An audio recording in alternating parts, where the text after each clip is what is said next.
1844 passou. E o sentimento dos mileritas era de profunda decepção. Uma onda gigantesca de emoções ameaçava afundar e destruir os crentes do Advento. Humilhação, confusão, dúvida e desapontamento. Como poderia a fé sobreviver no meio de tantas adversidades? Em muitos casos, é claro, a fé não sobreviveu. No entanto, havia centenas que decidiram reter a esperança. Ao estudarem cuidadosamente a Bíblia, duas interrogações dominavam o seu pensamento. Onde nós erramos? O que devemos esperar agora? Olá, eu sou o Jefferson Araújo. E eu sou o Ruben Fernandes. O episódio de hoje irá transportar-nos até a maior crise enfrentada pelo milerismo. Jesus não tinha voltado. Os crentes ainda estavam aqui na Terra. Mas o que aconteceu depois? Chegou a hora de prosseguirmos nesta viagem pela história do cristianismo e do grande conflito entre o bem e o mal.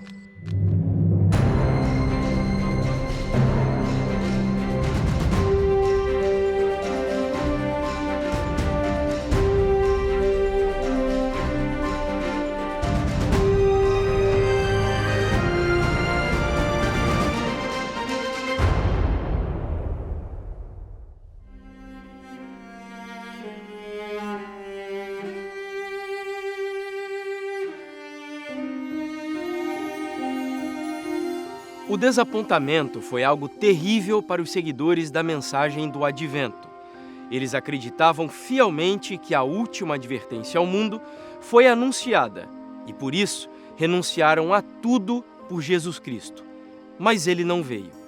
E voltar agora para as preocupações, perplexidades e perigos da vida, tendo de enfrentar os zombadores que agora os insultavam e ridicularizavam como nunca antes, foi uma difícil prova de fé e paciência. No final de outubro de 1844, o peso adicional por terem de enfrentar o escárnio da sociedade complicou ainda mais a vida dos mileritas. Como Miller escreveu, parecia que todos os demónios do abismo tinham sido soltos sobre nós. Aqueles e muitos outros que clamaram por misericórdia 2 dias antes, agora estavam misturados com os rebeldes e zombadores, ridicularizando e ameaçando da forma mais blasfema possível. Algumas publicações daquela época noticiaram o grande desapontamento com palavras de sarcasmo e zombaria. A crise maior do milerismo havia chegado. A decepção de outubro foi devastadora para o movimento, pois os mileritas depositaram todas as esperanças em uma data específica. A reação dos que combatiam o milerismo foi bastante intensa. Para citar apenas um dentre vários casos, uma das publicações de Garrison declarou a 8 de novembro de 1844 que Miller e seus seguidores foram seduzidos por uma fantasia mental deplorável. Himes foi um dos mais atacados, sofrendo várias injúrias públicas. Ele foi acusado de enganar pessoas bem-intencionadas, a fim de usar o dinheiro delas para proveito pessoal. No dia 18 de novembro, Miller escreveu para Himes, falando sobre os desafios que enfrentava. Alguns estão perguntando atrevidamente: você não subiu? Até mesmo as pequenas crianças nas ruas estão continuamente gritando para quem passa: você tem um bilhete para subir? A imprensa, de todo tipo mais elegante ou mais popular, na grande Sodoma do nosso país, está fazendo caricaturas da maneira mais vergonhosa das vestes dos santos. Até os púlpitos estão sendo profanados pela repetição dos relatos infames e falsos sobre as vestes da Ascensão. E os religiosos estão usando seus poderes e suas canetas para encher páginas e mais páginas de zombaria nos periódicos mais difamadores do momento. Os mileritas passaram não só uma decepção pela não volta de Cristo, como eles esperavam, mas principalmente pela zombaria que começou a surgir. Então haviam tudo que é tipo de história, principalmente as crianças sofriam. Elas não iam mais para a escola e agora dizem, mas como é que é? Quer dizer que os demais foram para o céu e você ficou aqui na terra? aquilo foi uma situação bem difícil para eles e começaram a surgir alguns mitos. E um deles foi o mito das vestes da ascensão, que todos os mileritas haviam preparado vestes brancas e se vestido no dia 22 de outubro para aguardar a segunda vinda de Cristo. Estudos históricos sobre o assunto demonstram que não passa de um mito, que isso não ocorreu. Porque os mileritas mesmos, eles não esperavam usar a sua roupa de ascensão para ir para o céu, mas eles iriam vestidos com o manto da justiça de Cristo que Deus proveria, e não uma veste terrena ali. Outra coisa, alguns também diziam que todos estavam ali na Rocha da Ascensão, na fazenda de Guilherme Miller, aguardando. As evidências históricas mostram que alguns estariam ali, principalmente Josué Himes, que era o amigo mais próximo de Miller e seu colaborador principal, com sua família. Mas os milleritas mesmos, eles ficaram em sua maioria nos seus próprios lares, em oração, introspecção, aguardando o momento em que Jesus haveria de despontar nas nuvens dos céus para a salvação. Mas não havia disso de levar vestes para o céu.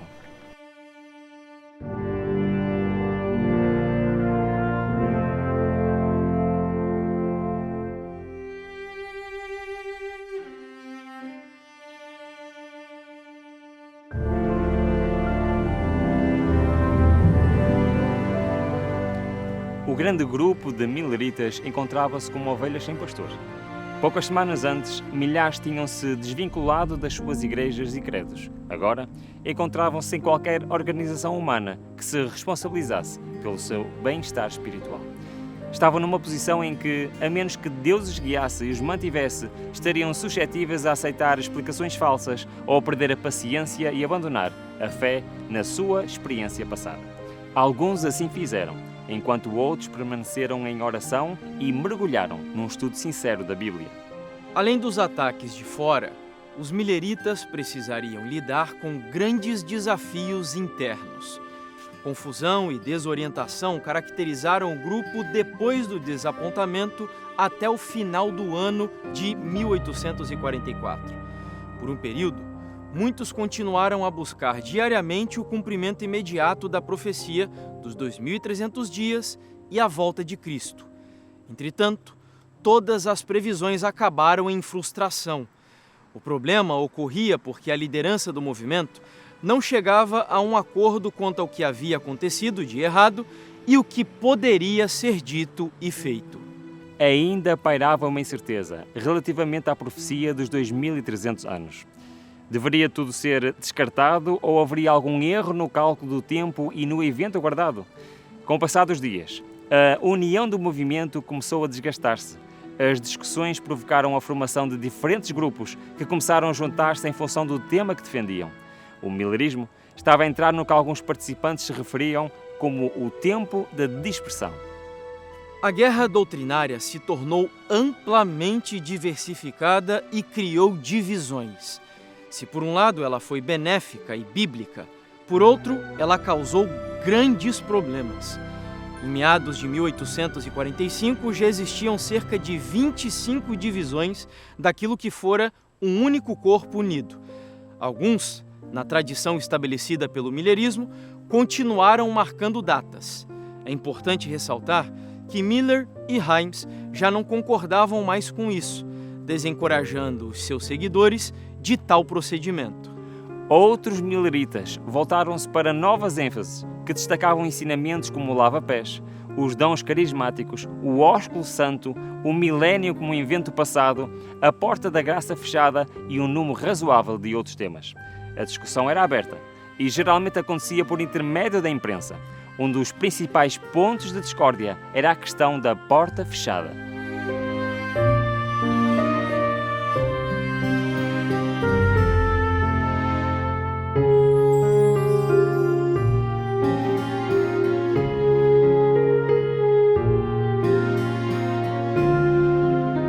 O movimento millerita, que foi um movimento pujante, após o desapontamento ele se fragmentou.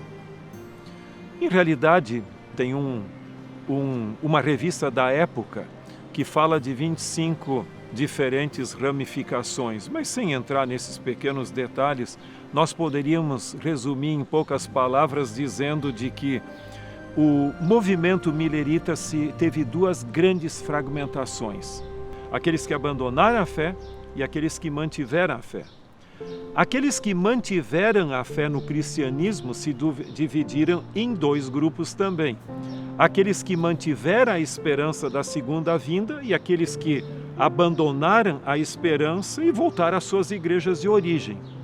Aqueles que mantiveram a esperança na segunda vinda se subdividiram em dois grupos também: os assim chamados adventistas da porta fechada e da porta aberta. E essa expressão porta aberta e fechada é uma nomenclatura que eles usavam. O que significa isso? Os da porta aberta disseram: não, foi um erro no estudo das profecias, em termos do cálculo profético, e esse movimento continuou marcando datas para a segunda vinda.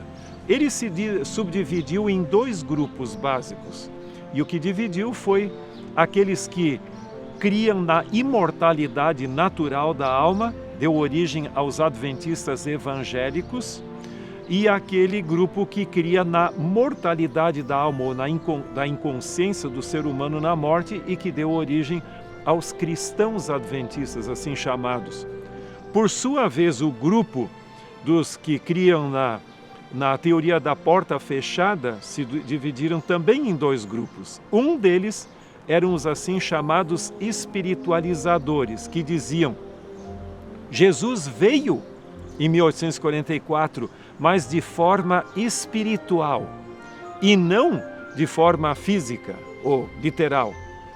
E semelhante a esse grupo está a fé Bahá'í, que crê que em 1844 realmente começou espiritualmente a restauração da verdade.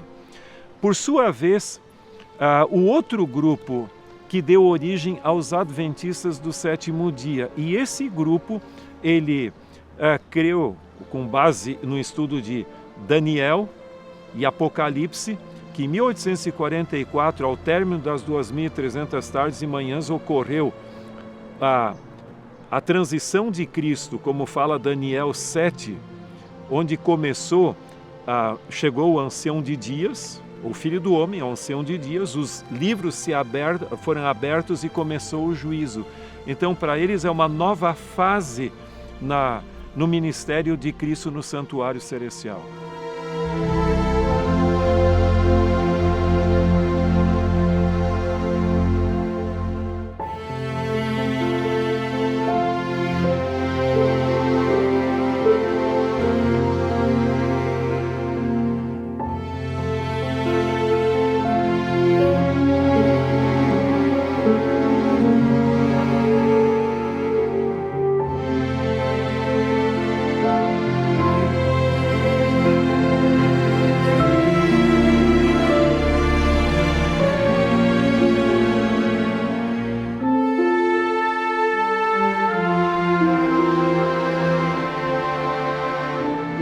Foi aqui, em Paris, no estado do Maine, que o irmão Joseph Turner, um dos grandes líderes do milerismo, começou a ensinar a doutrina de que não havia mais misericórdia.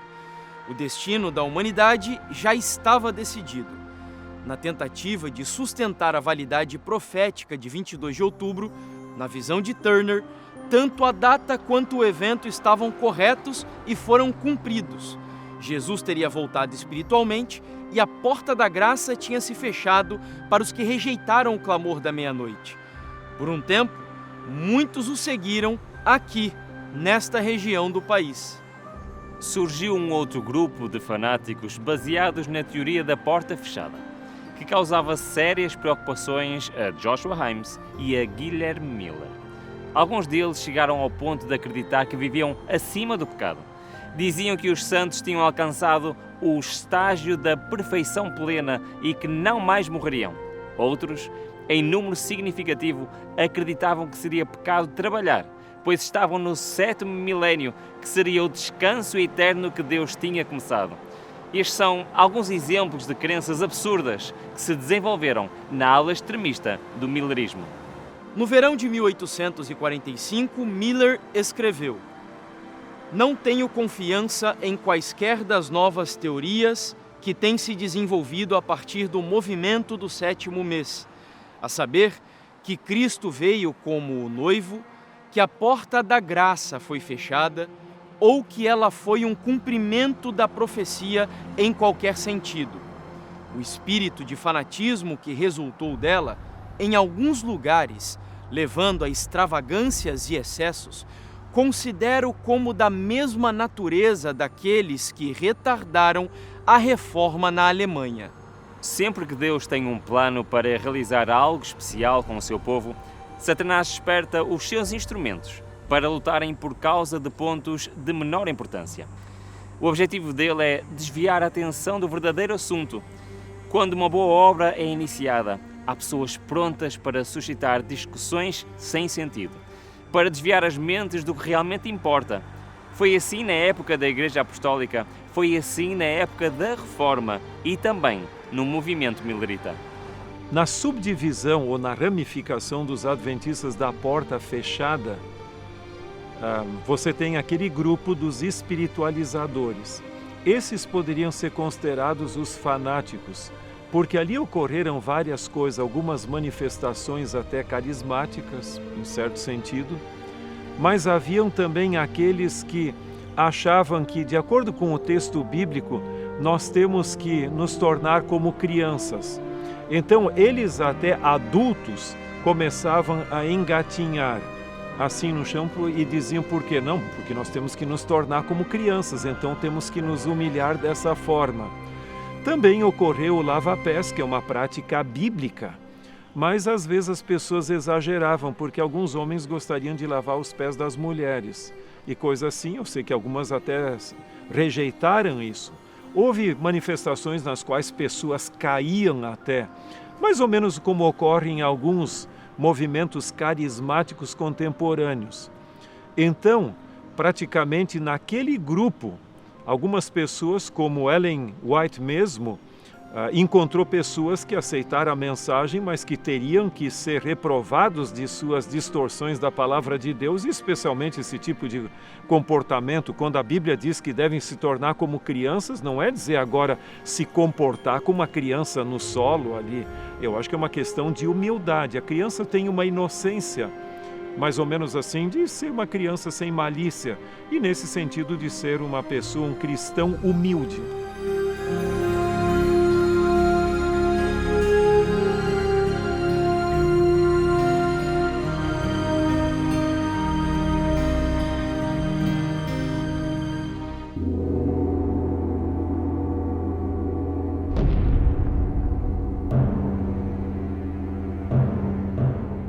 Em meio ao caos, Himes tentou agir como um organizador no período pós-desapontamento. Ele havia concluído que nada aconteceu em 22 de outubro.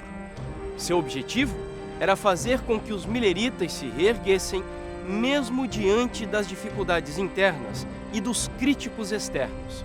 Ele esperava vê-los trabalhando novamente na evangelização e evitando todas as especulações e novas marcações de datas.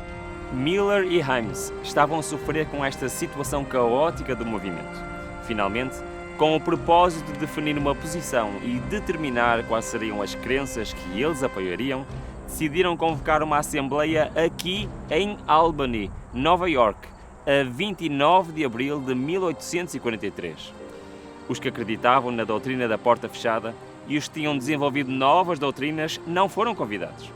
A rejeição definitiva da doutrina da porta fechada foi o ponto central da Assembleia. Além disso, houve um claro distanciamento dos fanáticos pelos quais diziam eles: não temos simpatia, nem desenvolveremos comunhão. Os pastores de Albany continuaram seus trabalhos editoriais e reativaram a grande tenda de pregações.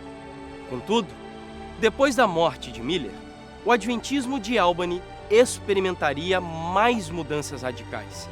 Na década seguinte, eles contenderiam uns com os outros e finalmente se dividiriam em várias denominações. Você tem muitas ramificações. Os os adventistas evangélicos que criam na imortalidade condicional do ser humano, esse movimento se extinguiu no final do século XIX.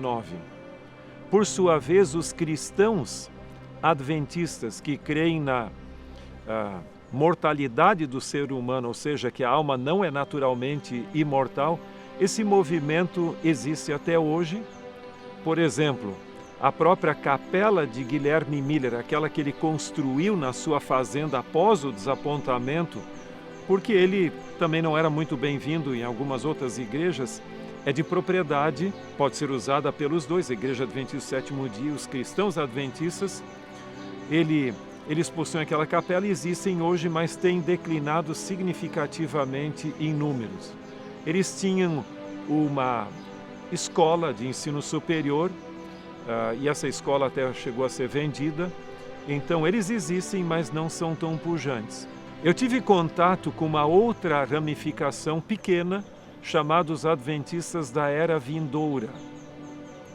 E esses creem que as 3 mensagens angélicas de Apocalipse 14 seriam pregadas durante o milênio aqui na Terra. É um grupo bem pequeno, mas ainda existe. E, obviamente, o grupo mais significativo de todos são os Adventistas do Sétimo Dia, que têm tido representatividade mundial, têm presença quase em todo o mundo, com exceção de alguns países onde não existe tolerância religiosa em si, pelo menos oficialmente não se tem dados, mas cujos dados hoje representam 22 milhões de membros. Então não há como comparar as demais ramificações pequenas hoje com a Igreja Adventista do Sétimo Dia.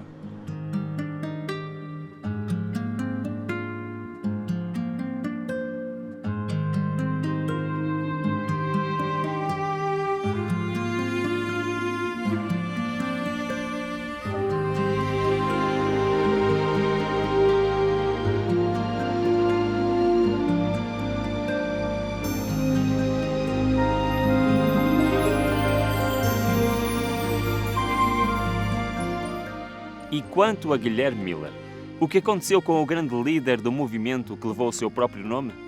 Miller, apesar de não criar novas expectativas em datas específicas, continuava a aguardar o retorno de Cristo para a sua geração.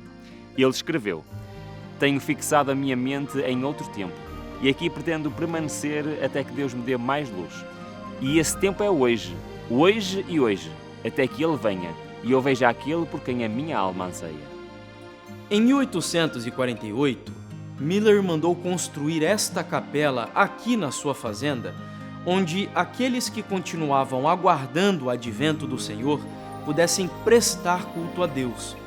A maioria deles foram desligados de suas igrejas, como aconteceu com o próprio Miller. Em seus últimos anos, Miller se manteve fiel, porém frágil. Entre 1846 e 49, ele passou por um período de rápido declínio físico. Miller ficou praticamente cego. O privilégio de ler a sua amada Bíblia não era mais possível para ele. Isso foi desanimador, mas não devastador. "Seria realmente uma época triste e melancólica para mim", escreveu ele para Himes, "se não fosse pela bendita esperança de ver Jesus em breve. E apesar da minha visão natural estar escura, a visão da minha mente está iluminada com a perspectiva de um futuro brilhante e glorioso."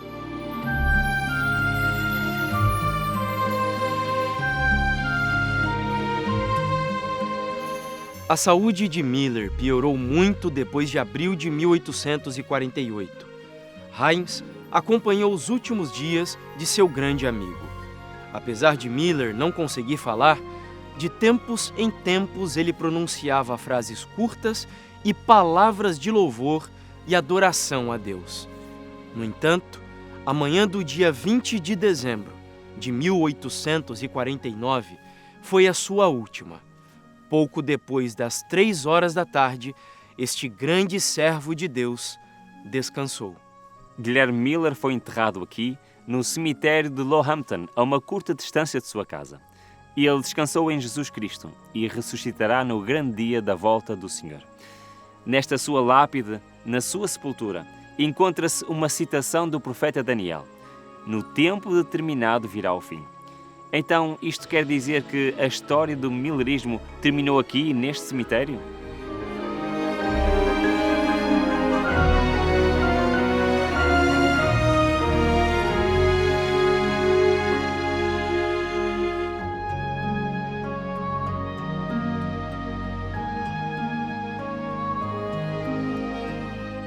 Como já vimos, a Assembleia de Albany, a morte de Guilherme Miller e outros fatores de menor importância fizeram com que 3 grupos existissem por volta de 1852.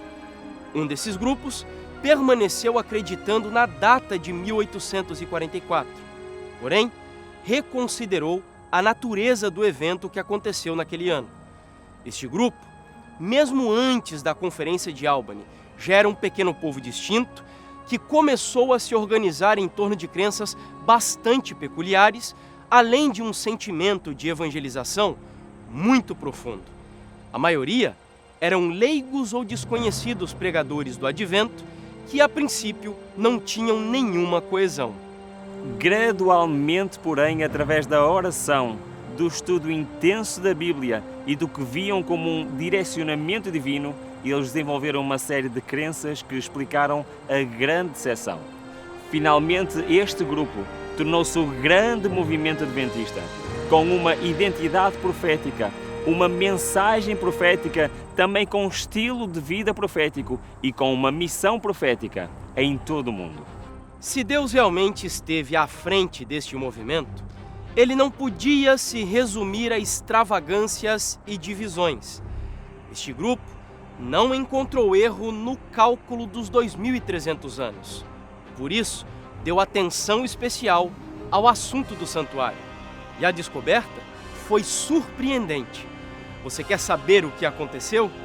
Portanto, não perca o próximo episódio desta jornada incrível pela história do cristianismo e do grande conflito entre o bem e o mal.